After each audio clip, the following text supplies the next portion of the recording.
తెలంగాణ ముఖ్యమంత్రి రేవంత్ రెడ్డి ముఖ్యమంత్రి పదవిని తీసుకొని 2 సంవత్సరాలు అయింది. ఒక్క సంవత్సరం నాకు అవకాశం ఇవ్వండి, అభివృద్ధి ఏంటేటో చేసి చూపిస్తానా.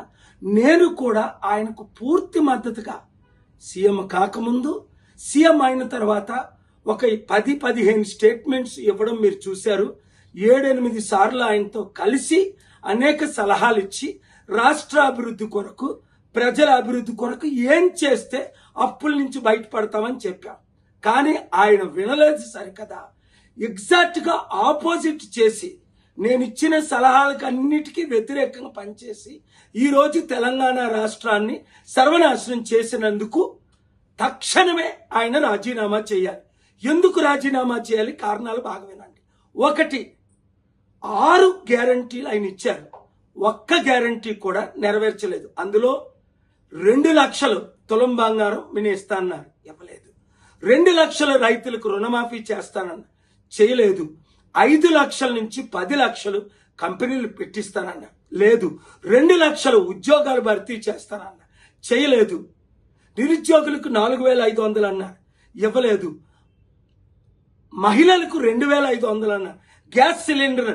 ఇలాగ చూసుకుంటూ పోతే 100 వాగ్దానాలకి కంటే ఎక్కువ ఇష్టం వచ్చినట్టు, నోటుకొచ్చినట్టు అబద్ధ వాగ్దానాలు ఇచ్చి ఓట్ల కొరకు అందరినీ మోసం చేశానని ఆయనే ఒప్పుకున్నారు. ఇప్పుడేంటి, డబ్బు లేదు, నన్ను కోసికి తినండి అంటున్నారు.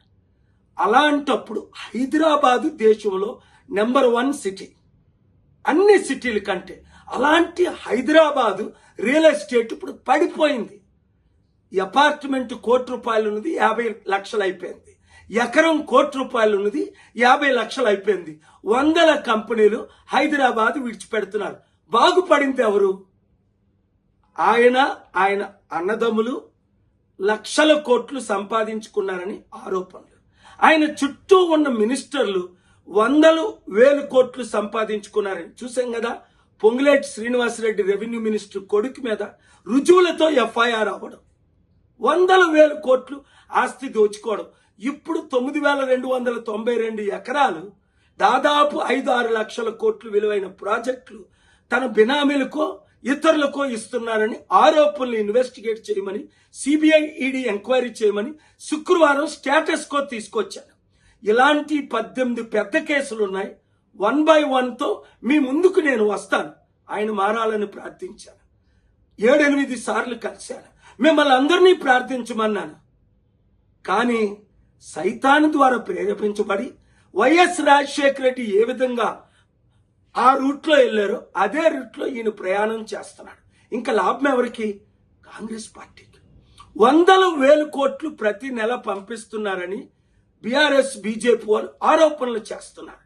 నోరు మూయించడానికి బీఆర్ఎస్ బీజేపీ వాళ్ళు చుట్టూ పెట్టుకున్నారట కొంతమందిని. ఇంత ఘోరమైన పరిపాలన. నేను బెస్ట్ సీఎం చేద్దామని మీకు చెప్పాను, మీ అందరికీ ఓట్లు వేయమన్నాను. ఆయన వరస్ట్ సీఎం అయిపోయాడు ఈ 2 సంవత్సరాల్లో. చదువుతుంటే ఆశ్చర్యం కలుగుతుంది. ఊహకు అతీతంగా సర్వనాశనం అయిపోయింది. ఇప్పుడు 400 కోట్లు ఖర్చు పెట్టి ఈరోజు రేపు సమిట్ వాళ్ళ తమ్ముడికి ఇన్ఛార్జ్ పెట్టారట. 6,000 మంది పోలీసు బృందం అట. ఈ సమిట్కి ఎవడొస్తున్నాడు? 200 దేశాల ప్రెసిడెంట్లు ఒక్కడైనా వస్తున్నాడా? 3,000 మంది బిలియనీర్లో ఇన్వెస్టర్ ఒక్కడైనా వస్తున్నాడా? ఇదిగో మన ఇండియాలో దోచుకునే వాళ్ళు ఉన్నారు కదా, వాళ్ళు వస్తున్నారు. ఒరే బాబు, నువ్వు మాకు 1000 కోట్లు దియ్యి, ఈ భూములు ఇచ్చేసాయి, నీకు 7% 10% ఇచ్చాం కదా ఎలక్షన్ల ముందు, ఇంకొక 7-10% ఇస్తాం, నీ కాంగ్రెస్కి ఎక్కడ డబ్బులు కావాలంటే అక్కడ ఇస్తాం. ఏ డీల్స్ జరుగుతున్నాయి? రుజువులతో కోర్టులో శుక్రవారం కేసు వేశాను. ఇంకా 17 కేసులు అతి త్వరలో వేయబోతున్నాను. ఆయన మార్పు చెందితే అభివృద్ధి చేద్దాం, మార్పు చెందకపోతే దేవుని ఉగ్రత, ప్రజల ఉగ్రత, ముఖ్యంగా నిరుద్యోగులారా రండి కలిసి పనిచేద్దాం. ఈ వీడియో అందరికీ షేర్ చేయండి. తెలంగాణను కాపాడండి, తెలంగాణ ప్రజలను కాపాడండి. God bless you.